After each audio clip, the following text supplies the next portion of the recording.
ఆంధ్రప్రదేశ్ ముఖ్యమంత్రి వైఎస్ జగన్మోహన్ రెడ్డి మీద నిన్న విజయవాడలో రాళ్ల దాడి జరిగినటువంటి నేపథ్యంలో కేంద్ర ఎన్నికల సంఘం రంగంలోకి దిగి డీజీపీ మీద వేటు వేయబోతోంది అంటూ ఒక వార్త ఇప్పుడు సోషల్ మీడియా వేదికగా ప్రచారంలో ఉన్నటువంటి నేపథ్యంలో ఈ అంశానికి సంబంధించి మనతో మాట్లాడేందుకు ప్రముఖ సీనియర్ జర్నలిస్ట్ డివిఎస్ గారు మనతో ఉన్నారు. సార్తో మాట్లాడదాం. సార్ నమస్తే. సార్ నమస్తే. నిన్న విజయవాడలో వైఎస్ఆర్సీపీ అధినేత జగన్మోహన్ రెడ్డి మీద రాళ్ల దాడి జరిగిన నేపథ్యంలో కేంద్ర ఎన్నికల సంఘం రంగంలోకి దిగి డీజీపీ మీద వేటు వేయబోతోంది. డీజీపీ వైఫల్యం వల్లే ఈ దాడి జరిగిందని కేంద్ర ఎన్నికల సంఘం భావిస్తోంది. అందుకే డీజీపీ మీద వేటు వేసే అవకాశం ఉంది అంటూ కూడా ఒక వార్త సోషల్ మీడియా వేదికగా చక్కర్లు కొడుతూ ఉంది. సార్ ఏంటి సార్ దీని మీద మీ విశ్లేషణ ఏంటి? ఆంధ్రప్రదేశ్ ముఖ్యమంత్రి జగన్మోహన్ రెడ్డిపై దాడి రాష్ట్రంలో దిగజారిన శాంతి భద్రతల్ని దేశం మొత్తం తెలియజెప్పింది. ఎందుకంటే ఇప్పటివరకు ఈ 5 ఏళ్లలో జగన్మోహన్ రెడ్డి ముఖ్యమంత్రిగా ఆంధ్రప్రదేశ్ పోలీస్ పూర్తిగా అప్రదిష్ట పాలైన నేపథ్యంలో, అరాచక శక్తులు రాజ్యం వెళ్తున్న నేపథ్యంలో మనం చూసాం. మొన్న జరిగిన ప్రధాని చిలకలూరిపేట సభ వాటర్ బాటిల్స్ ఎలా ఇసిరేశారో, అక్కడ గ్యాలరీలో నుంచి వాటర్ బాటిల్స్ ఇసిరేయటము, ప్రధాని నరేంద్ర మోడీ నేరుగా మైక్ తీసుకుని ప్రోటోకాల్ పక్కన పెట్టి వాళ్ళెవరో ఆ లైటింగ్ స్తంభం మీదకి ఎక్కితే వాళ్ళని దిగమని ఆయన రిక్వెస్ట్ చేయటం అనేక సందర్భాల్లో మనం చూసాం. ఆ సభకు హాజరైనటువంటి నాయకుడి హత్య, ఏది జగన్మోహన్ రెడ్డి సభకి ప్రకాశం జిల్లా గిద్దలూరు పరమేశ్వర్ నగర్ నుంచి వెళ్ళలేదని, మోడీ సభకి వెళ్ళారని అక్కడ మునెప్ప అనే అతన్ని చంపారు. వీటిపైనే కదా నీకు 6 ఐపీఎస్ ఆఫీసర్లని నీకు తప్పించింది. మొన్న 9 మంది పైన ఈసీ వేటేసిందంటే 3 ఐఏఎస్లు, 6 ఐపీఎస్లు, ఐజీతో సహా 5 సూపరింటెండెంట్లని నీకు మరి పోలింగ్ విధుల నుంచి దూరంగా పెట్టిందంటే కేంద్ర ఎన్నికల సంఘం ఎంత సీరియస్ అయింది అప్పుడు ఆ ప్రధాని సభ పైన. ఇప్పుడు ఇది రెండోది, ఏది ముఖ్యమంత్రికి భద్రత లేదు. ముఖ్యమంత్రి ప్రాణాలకే భద్రత లేనటువంటి పరిస్థితుల్లో నిన్న జరిగిన రాళ్ల దాడి డీజీపీపై వేట. ఎందుకంటే ఇప్పటి వరకు ఎవరికి ఇవ్వని అవకాశాలు డీజీపీ కసిరెడ్డి రాజేంద్రనాథ్ రెడ్డికి ఇచ్చారు. మొన్న 6 ఐపీఎస్లను తప్పించిన ఆంధ్రప్రదేశ్ పోలీస్ యంత్రాంగం దారిలోకి రాలేదంటే, ట్రాక్ ఎక్కలేదంటే లోపం ఎవరిలో ఉంది? దిశానిర్దేశం చేసేటటువంటి డీజీపీలోనే ఇక్కడ అసమర్థత కనపడుతోంది. కాబట్టి కసిరెడ్డి రాజేంద్రనాథ్ రెడ్డిని తప్పిస్తే తప్ప ఆంధ్రప్రదేశ్ పోలీస్ మళ్ళా పటిష్టంగా పనిచేయదు. ఇప్పుడు ఈ 5 ఏళ్లలో పట్టిన జడత్వం వదలాలంటే, ఏది ఈ గాడి తప్పిన యంత్రాంగాన్ని మళ్ళా దారిలో పెట్టాలంటే ఫెయిల్ అయినటువంటి డీజీపీని తప్పించాలి అనే డిమాండ్ కావచ్చు. లేదు ఓపిక పట్టారు, ఇక ఉపేక్షించే అవకాశం లేదు. ఎందుకంటే ఇంకా 29 రోజులు పోలింగ్, మే 13, ఇంకెన్ని రోజులు? 29 రోజుల్లో మరేం జరుగుద్దో తెలియదు. ఇలాంటి పరిస్థితి గ్రహించే విజయం వెళ్ళిపోయింది ఇక్కడి నుంచి. విజయం వెళ్ళిపోయిందా, పంపించారా అనేది కూడా ఒక చర్చ నడుస్తోంది సార్. ఏదైనా ఆమె ప్రాణాలు సేఫ్. నీకు అది సంతోషమే కదా, నాకు సంతోషమే కదా, అందరూ సంతోషించాల్సిన అవసరమే కదా. మాజీ ముఖ్యమంత్రి రాజశేఖర రెడ్డి భార్య, మరి జరగకూడదు ఏదైనా జరిగి ఉంటే రాజకీయ అధికారం కోసం ఆమె ప్రాణాలనే బలిగా పెట్టాలని చూస్తే ఎవరైనా దుర్మార్గులు. వివేకానంద రెడ్డిని చంపారు కయ్యా 2019 ఎన్నికల ముందు.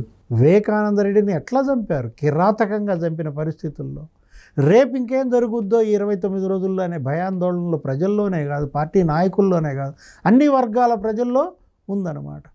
ఇప్పుడు ఇక్కడ ఫెయిల్యూర్స్ స్పష్టంగా కనపడుతున్నాయి. ఏంటి ఇప్పుడు ముఖ్యమంత్రి జగన్మోహన్ రెడ్డి రోడ్ మ్యాప్ మీకు రాలేదా? ఆయన విజయవాడ పర్యటన రోడ్ మ్యాప్ మీకు వచ్చింది కదా. మీకు ముందే డ్రెస్ రిహార్సల్ చేసుకోవాలి కదా, వివిఐపి వస్తున్న మార్గాన్ని పర్యవేక్షించాలి కదా, చేస్తారు కదా. నీకు అక్కడ ఏం బాంబులు పెట్టారో ఏంటో అవన్నీ చూసి మొత్తం శోధించుకుంటూ వెళ్తారు. ఇక్కడ ఇంత పటిష్టమైన భద్రత ఉంది ఆయనకి. ఎవరికి? 300 మంది ఎస్ఐజీ, 431 మంది ఎస్ఎస్జీ, లోకల్ పోలీస్, అక్కడ ఉన్న ఆ కమిషనరేట్ పరిధిలో ఉన్న అన్ని పోలీస్ స్టేషన్ల పోలీసులు అక్కడే 1000 మంది పోలీసులు ఉంటారు. సీఎం మీటింగ్ అంటే 1500-2000 మంది పోలీసులను మొబైల్ చేస్తున్నారు. సిద్ధం సభల్లో చూసావు కదా, మేమంతా సిద్ధం సభల్లో కూడా, యాత్రలో కూడా అదే. అంత దుర్భేద్యమైన శత్రు దుర్భేద్యమైన కోటగా ఉండాల్సిన ముఖ్యమంత్రి భద్రతా వ్యవస్థ డొల్లతనం బయటపడింది. ఏది, వాడెవడో రాయి ఇసరటమైంది, క్యాట్ బాలో లేకపోతే ఎయిర్ గన్ను. ఏదైతే ఏమో వాడు రాయి ఇసిరితే అది వచ్చి కరెక్ట్గా ఎవరికి కొట్టింది? ముఖ్యమంత్రికి కొట్టింది. గాయం ఎంతైంది అనేది మనకు అనవసరం, కొట్టిందా లేదా అది కొట్టడమే కాదు, ఇంకోటికి కూడా తెలిగింది. పక్కన ఎల్లంపల్లి శ్రీనివాస్ మాజీ మంత్రి 2 రాళ్ళు పడ్డాయా, ఈ రాయే ఇతనికి కొట్టుకుని ఎగిరి మళ్ళీ అతని మీద పడిందా? అతను అసలు ఇప్పుడు నాకు కంటి ర్యాష్ ఇంత తగ్గలేదు అంటాడు. ఎవరు? ఎల్లంపల్లి. నేను విలవెల్లాడిపోయానని చెబుతున్నారు. జగన్మోహన్ రెడ్డి అంతకన్నా విలవెల్లాడిపోయాడు అని అంటారు. ఇప్పుడు ఏంటంటే రాయి బదులు ఇంకేదన్నా ఒక బుల్లెట్, ఇంకేదన్నా ఒక బాంబు ఇలాంటివి ఉంటే ఆంధ్రప్రదేశ్ అనేది అరాచక ప్రదేశ్గా మారింది. మాజీ ముఖ్యమంత్రికి భద్రత లేదు. చంద్రబాబు మీద ఎన్ని రాళ్లదాళ్ళు జరిగాయి? 4 ఏళ్ల క్రితం జరిగింది. ఎక్కడ? అమరావతిలో రాళ్లదాడి. ఆయన ఏదో ఇవి గ్రాఫిక్స్ కాదురా నాయన, ఇవన్నీ నేను కట్టుబడి చేశాను అని చెప్పి మీడియా మిత్రులందరినీ వేసుకుని చూపించడానికి వెళ్తే రాళ్లదాడి వేశారు. అప్పుడు ఆ గౌతమ్ సవాంగ్ డీజీపీ ఏమంటాడు? అది నిరసన తెలిపే హక్కు అనేదో రాజ్యాంగం గురించి చెప్తాడు. ఇప్పుడు ఈ డీజీపీ కూడా అదే చెప్తాడా? ఇప్పుడు జగన్మోహన్ రెడ్డి మీద రాయబడింది కదా, ఇది నిరసన తెలిపే హక్కు అంటాడా సవాంగ్ లాగా? ఇప్పుడు వీళ్ళు కాదు కదా ఆయన కాపాడాల్సింది, ఆయన భద్రతగా ఉండాల్సింది ఎవరు? పోలీస్. అవును. ఆల్రెడీ అనంతపురంలో సార్ కొంతమంది చెప్పులతో దాడి చేసేందుకు కూడా ప్రయత్నం చేశారు. కూతవేటు దూరంలో తప్పించుకున్నారు జగన్మోహన్ రెడ్డి. చెప్పుబడి ఎప్పుడైనా అలర్ట్ అవ్వాల్సినటువంటి భద్రతా సిబ్బంది అలర్ట్ కాకుండా నిర్లక్ష్యంగా వహించడం వల్లే మళ్ళీ విజయవాడలో రాళ్లదాడి జరిగింది అంటూ కూడా కొన్ని వార్తలు వస్తాయి. రాళ్ల దాడి బారి నుంచి వీవీఐపీని కాపాడటం కోసం నీకు స్టోన్ షీల్డ్స్ ఇచ్చారు. ఏమయ్యాయి స్టోన్ షీల్డ్స్? నీకు చూసావు కదా, ట్రాన్స్పరెంట్గా ఉంటాయి. అవి ఇట్లా చేత్తో పట్టుకుంటారు. మనం పాత యుద్ధాల్లో, రాజుల యుద్ధాల్లో కత్తి డాలు ఉంటే వాడు కత్తితో కొడితే నువ్వు డాలు పెడతావు. అట్లా వీళ్ళ దగ్గర కూడా ట్రాన్స్పరెంట్ స్టోన్ షీల్డ్స్ ఉన్నాయి. ఎక్కడున్నాయి అవి? ఎందుకని తీసుకోలేదు?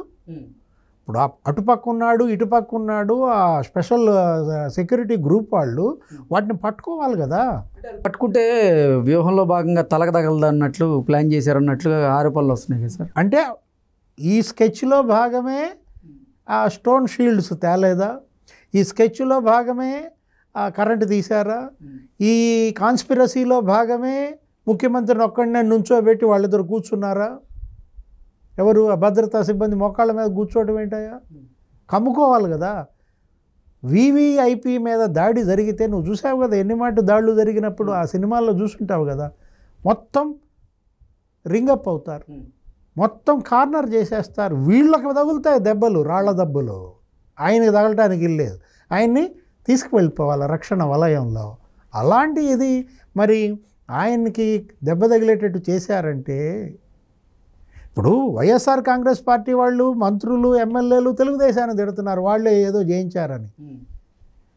ఇప్పుడు ప్రభుత్వం మీది, పోలీస్ మీది, జగన్మోహన్ రెడ్డి చేతిలోనే సాధారణ పరిపాలన శాఖ ఉంది. హోంమంత్రి డమ్మీయే, హోంమంత్రి కూడా ఈయనే చూస్తారు. ఎవరు? సీఎంఏ.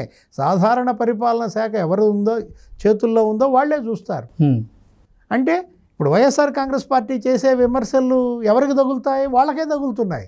మీ ప్రభుత్వంలో మీ ముఖ్యమంత్రి మీద దాడి జరిగిందంటే అది మీ వైఫల్యం కాదా? అది మీ పోలీస్ వైఫల్యం కాదా? అది మీ డీజీపీ వైఫల్యం కాదా? అందుకే కేంద్ర ఎన్నికల సంఘం సీరియస్ అయింది. సిఈసి ఫైర్ అవుతున్నాడు, రిపోర్టు పంపమన్నాడు. రిపోర్టు వచ్చిన తక్షణం వేటు ఎవరి మీద పడుద్ది? డీజీపీ గారి మీద.